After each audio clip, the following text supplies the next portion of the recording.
কি বললো? হ্যাঁ, আপনি কি বলে গেল অফিস যাওয়ার সময়?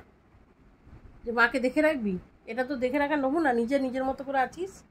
তুই আমাকে তোর ওপর দায়িত্ব দিয়ে গেলে কি দায়িত্ব পালন করছিস তুই? হ্যাঁ, তুই তো বাড়ির মেয়ে হয়ে এই দায়িত্ব পালন করছিস। কোনো কিছু তো করার ক্ষমতা নেই তোর। তোকেই করে দিতে হয় সব কিছু। হ্যাঁ, আমাদের জন্য রান্না বান্না কিছুই করতে পারিস না? আমরা হোম ডেলিভারি খাচ্ছি। হ্যাঁ, আর তোর জন্য আলাদা করে খাবার। চোখ বন্ধ করে থাকলে কি করে হবে? সংসারে কোনো দায়িত্ব নিবি না, কিচ্ছু করবি না, খালি বসে বসে বসে বসে মজাতে থাকবি। হ্যাঁ, এরকম করে হয়? মায়ের শরীর খারাপ, বাপি বলে গেল মায়ের শরীর খারাপ, মাকে দেখে রাখ। তোর এই দেখার নমুনা? এরকম করে দেখে নাকি? হ্যাঁ, বনু তোকে ফোনে কি বললো? বনু ফোন করে বললো, রুনু মাকে দেখিস। এই তো দেখছিস মাকে। বনু ওখানে ব্যাঙ্গালোরে বসে বসে বনু তো চিন্তা করছে। বনু ভাবছে কি যে লুনু আছে, লুনুই দেখবে।